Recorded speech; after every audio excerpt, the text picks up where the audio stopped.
Lady Karaga Lady Mayamji Maratagi, Hanagi Gomen Paiba, Hanagi Gomen Paiba, Hadi BJP legislatures in Zigahitaran. Muy Magna Amuk, Sarkar Hemni Equimartagi and a claim to Rogadi. Chapmane. Because Moody expectation Karim Tonelli. Madam D. Mamang Saina Hajabuduni. Say any Makai Ahum Suraba, conflict Sida, Miam was at Mina Gay and a Tolakpa legislature Amabu late. I don't know. I can Wakanda di because I leader Mayamar leader Makalaga claim to Wibasa. Masi any gimmick name however. Madam di Huzi Tori say Center the Kana the Sanbi to no Hibadune. Union government as I give other central leadership BJP central leadership Singjana. Moidale other ladies Singjana. Canada Tanbiraga, Canada Chief Minister, we do know to never. How today the Governor Changaga, I Chief Minister Ojerage, Hybrid, Adi whip to know doing never. I don't know, Sidagi, leader Makalaga claim to work a high city Hawksney, optics ne, Aduga, gimmick ne.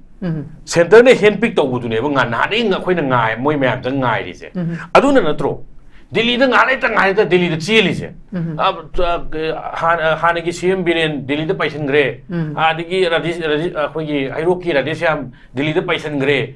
I do Delhi the Paisan Grey. I'm Paitora Grand Tonori Mam say Delhi the Gi Miyamakak Nang Oiro. Adu Oibisitana. No mam support Oro, I did to doing him. At the Hosiksi came same than I would enter Nabagi, Center to Kitang. Ngam the Bagi Zagan, no male.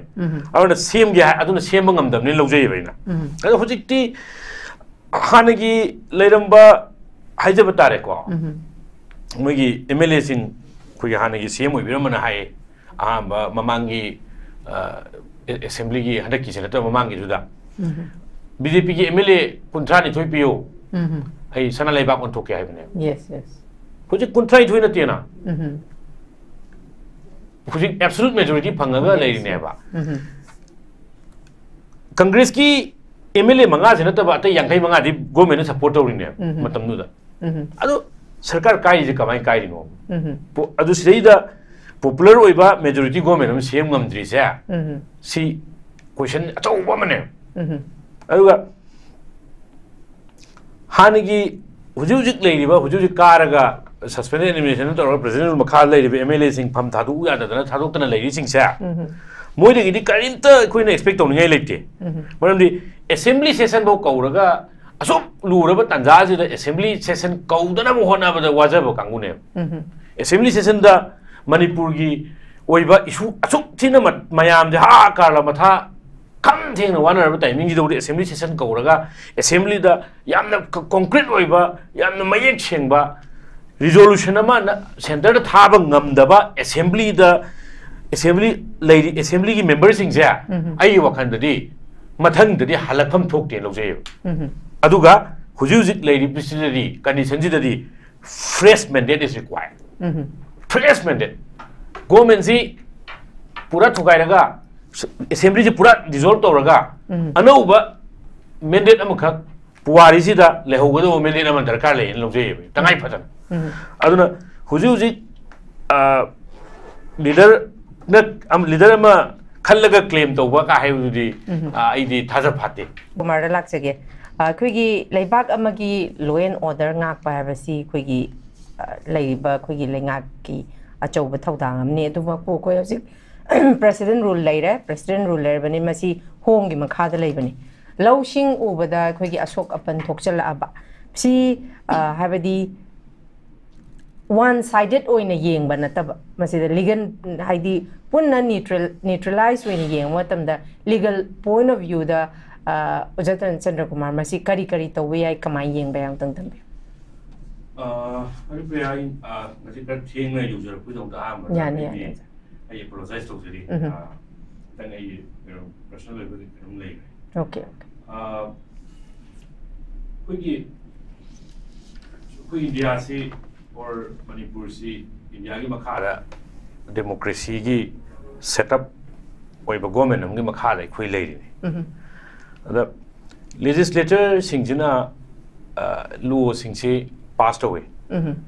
Handakta 2023 da hanagi Indian Penal Code CRPC adagi Indian Evidence Act si anauba law ahumna sila aganda law se passed away ne anauba haptale hanagi lokthok ke yawi law si chatnara kanda khatang khoi hujujik le ri lawlessness ne khoina lawlessness to gi phijang du gi marum du da ne ba irang thoi ba nomai kapi ba mi hali ba mi sohali ba phunari ba launari ba kapnari ba mayam se ada hujik si law si effectively implement tawrak ta karai da ground level da si karai ri thoke ha ba da lack of governance na te misgovernance wi awe khoina democracy da khoina adult franchise vote thadaraga khoi mute khalli se mute singzina praja gi miyam ji policy set tawbiraga miyam ji ingna tangduli tana lehenna sillo haibane ado hujik ki leiriba phibam ji di khoi gi tax like US but service like Somalia aidune ekoina ayuk ya hawrakpadagi Welcome to Uttaranchal University, where dreams take flight. Hek ya hawrakpadagi nungdangi tumbagi good night coil thabagi maraki phi setpa petrol da gari thauba khotpa loin to ka toroga chabagi thakpagi GST adu ada tax ma ama lawri se mayam da ki tax lawraga law enforcing agency mayam da tolo pira ini adagi government ki machinery mayam se functioning dawna na ba tolo pira ini aduna public ki dagi public tagi lawgi ba paisa duna governance ama chalai ge na khoi kan tawri ne ba adu hujik handaki 2023 gi May 3rd chidagi lakpa narrative amkhak laye narrative sida kai haige da lebak ning ge haraga di lan to godoni sa da khulai pai gadoni haibagi kainom khak sigi se ai wakhanda di masi indoctrination go we ekoina miyam gi mihut ama khalli se miyam gi mihut na micham prajana khutta khulai pai dana ba kari police thammi se dugine khutta khulai pai dana bane ba army thammi se da khutta miyam jina violence da hingsa yaudana miyam jina leina na bane ba adu hujikti masi gi democracy gi wahan thok se pura ona taina bada aikhoina aikoi si khutta khulai pairaga lan chokna ga doni haibagi narrative amda puthora khibse masi karai ri chora ke da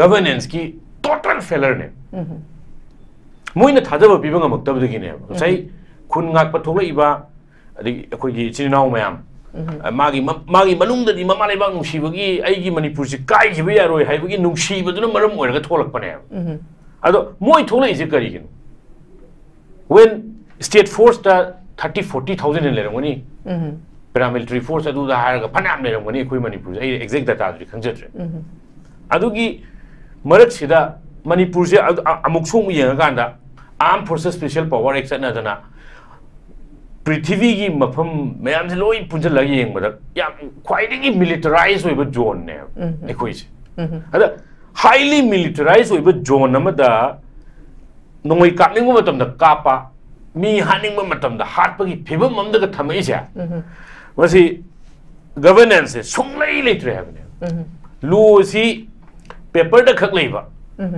ground level da implement tawrak ta bani na lawbani bai ai lawjai bai gi aduga ngasai gi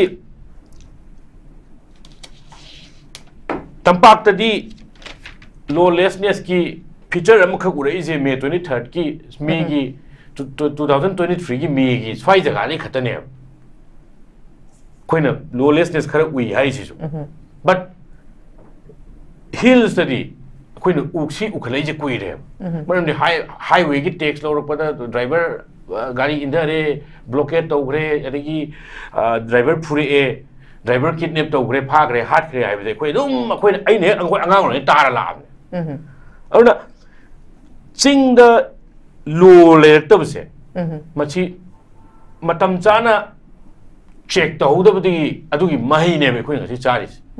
Aduga governance si later country Aripriya power is vacuum labor way. Equium the Aqui Babana power pyramid. Baba later. I am a ton of name. Power is 100%. I pine of 100 canoe. Power is vacuum labor. Government na power pyraga government na chalaiga with Zagado the government your tragedy. Extrajudicial oiba unlawful higera gang higera more power pyracanim. Power is vacuum the labor deep, see phenomenon name. Ona Huziki cannot Risita Manipurgi music president rule later. President rule labor is a queen of any Makai home sur Kadoriba conflict sida. Miam they come ting a war ever. Miam they come ting a war. We must have suicide we are in relief game. See we are collaborating. Other Sigi situations, Youra Pauda, Equigi, Emile, public na target criba, public na mandate period, Equigi, the mother tabak to row on target criba. Emile sing Sidagi Miam got at Minava Emile Mamingam Tampan Bureau. Equina Kange Madudi Masagi Cookie militant sing that weaponized Toraga Moisedum Chawala Tambasequi Nasingarangi Wanate. Ado Masigi Mahisi Uzik Equi Chare. Aduna at Sigi false policies here, wrong policies, Lali, Tawayaroi, high MLA, and Tamputopiro. MLA, particularly Mamanga ruling MLA Singida. Manipurgi situations in a sea or Ragadi, Narendra Modi and a simple one, Macheramung Nande. Aduna a party Tadu air. I MLA to resign to re. I see the Gita Miam with Minare, high MLA and Tamputopiro. Later winning. Munikari Kale. Iran said to Tapna Masama, Tunda Luizagis and Uduga, Quaidum power pie to later. Kaleva. Why, Masida, Miam da Ainakitang, Nuaja with the Miam to Kautal tea. Yam Kawal Equi Miams. I see who's clearly issues here. Say Mangai Matung the Port of Toseva. Cow Neve quiz. I do not. Who's it? Miam with Sabinaba leader Amata late. Say Quina. Could you May 3rd 2023 issues that Quay Iran to air. Communalized story. Nakpak Tana, polarized story. A quay miss here again, Moina Haraure. Moy miss here again, a queen Harawi. Who's it told people? Yes, yes. Other Sigi see a Hugi Hanagi, CM, we remember Pong with Matam, Yamtang, a reflect of Jagia. Chuchanpurda ILP bill koi legislation ahum assembly na passed away and to gida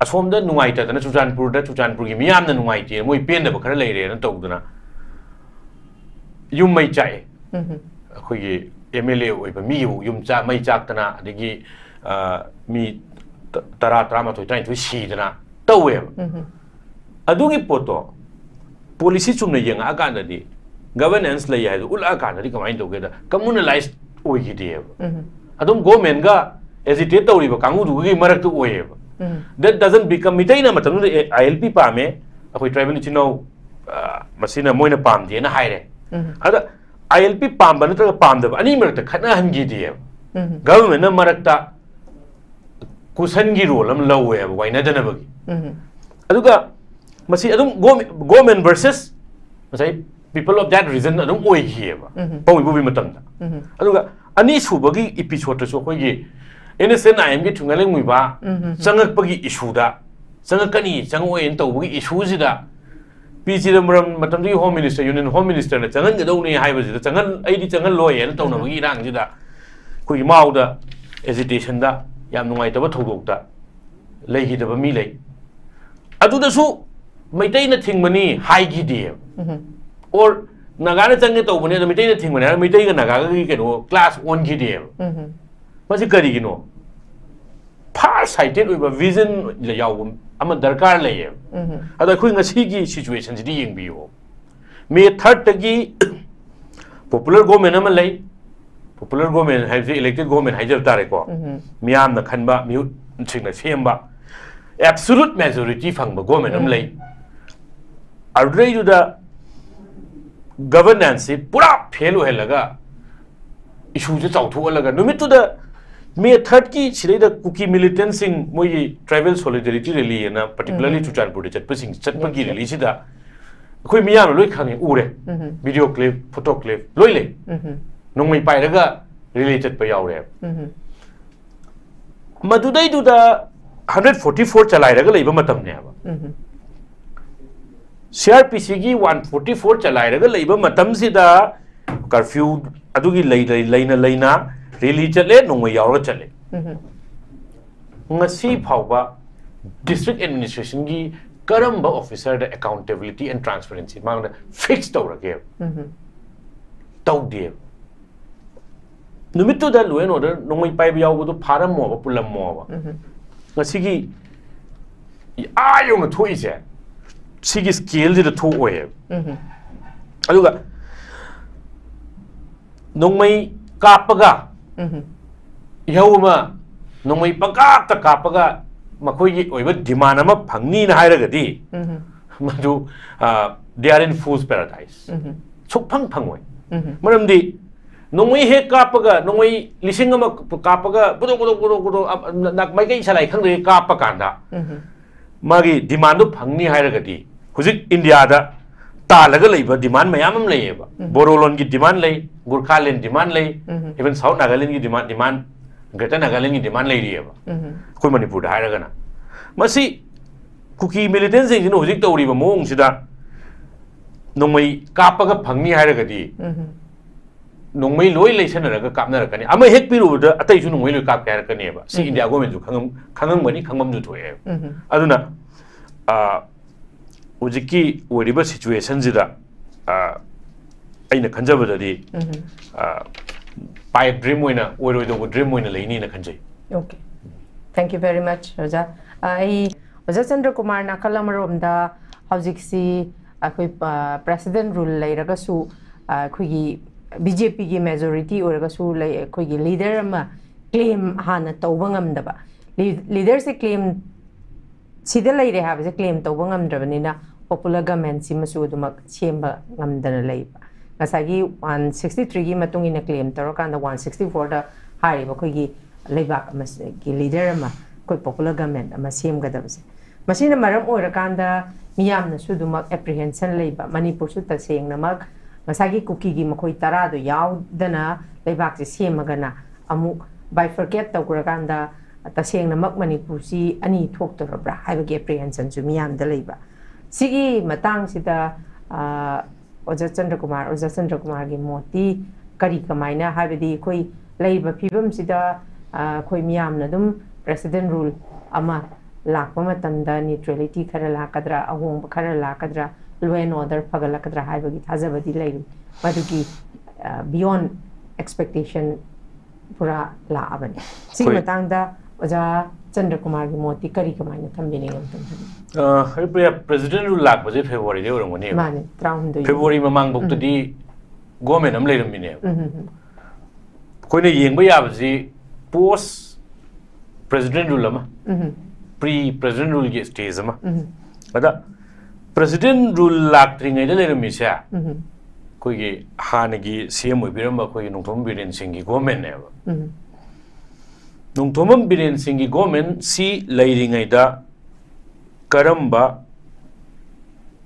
ahenba government jina tawba yaba kaidawgi habje tawgi de habje miyam loi khangem hujik president no lai hanagi leiriba karaga leiriba mayam jigi maraktagi hanagi government paiba haidi BJP gi legislature jingji ga haitaren moi magna amuk sarkar semni ekhoi maraktagi na claim tawraga di adum chap manai because moi digi expectation karim tongai lekte maram di mamang dang sai na hajabuduni sai ani makhai ahum suraba conflict sida miyam ga chatmina gi haina tholakpa legislature ama buk leite aduna aigi kan wakhandadi kasagi leader mayam martagi leader ama khalaga claim to ba haibasa masi aidi gimmick nen laweba maramdi huji tawrise center na kana da chanbiraktoino haibadune union government asagi ada central leadership BJP ki central leadership singjina moide le ada le singjina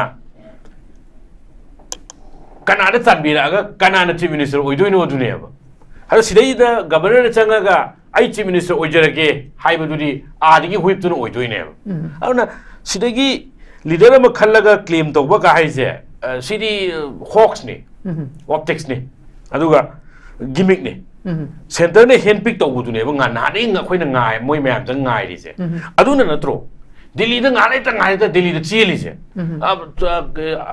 hanagi CM biren Delhi da paisan gre adigi akogi Airoki Radheshyam Delhi da paisan gre ai adu Delhi da paisan gre am pai thora kren tawni mayam se Delhi dagi mi ama khak nang oiro adu oibasitane noi mayam support tawro hairadi tawdoine adu hojik si kem semdana ai oye tawna center du khitang ngamdabagi jaga amje leram dong male awna sem ge aduna semba ngamdabni lojei baina adu hojikti hanagi leiramba haijaba tare ko mogi MLA sing khoi hanagi sem oibiramana hai ahamba mamangi assembly gi hadaki senator mamangi juda BJP ki MLA kuntrani thoi piyo ai sana leibak on thoke haibane yes hojik kunthai thoi na tiena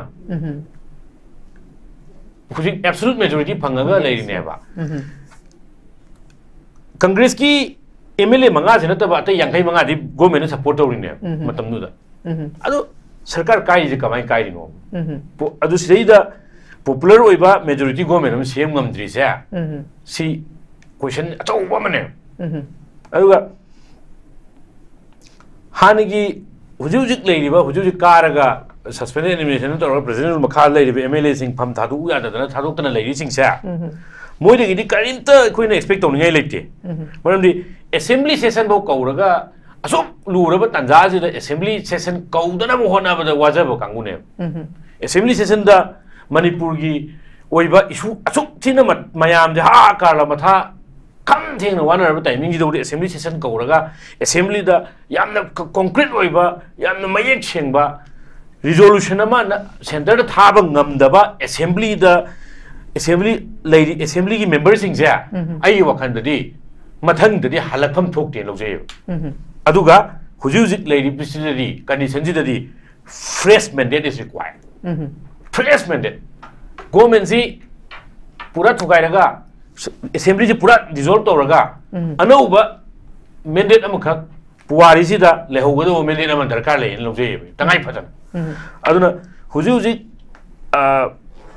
leader ama khallaga claim tawba ka haibudi aidi thaja phate okay thank you very much